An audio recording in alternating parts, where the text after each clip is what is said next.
All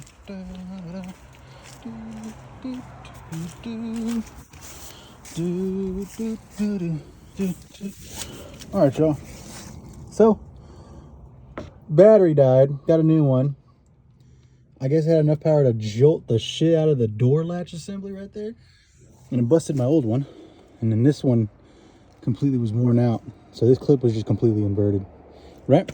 Well, for 200 something bucks, I now know how to take apart my door, reassemble it, fix it, move all this crazy nonsense out the damn way, and what it takes to work on this damn door panel. Now I know I need a new door panel also, because some of this shit is just blown out. Like, that's broken.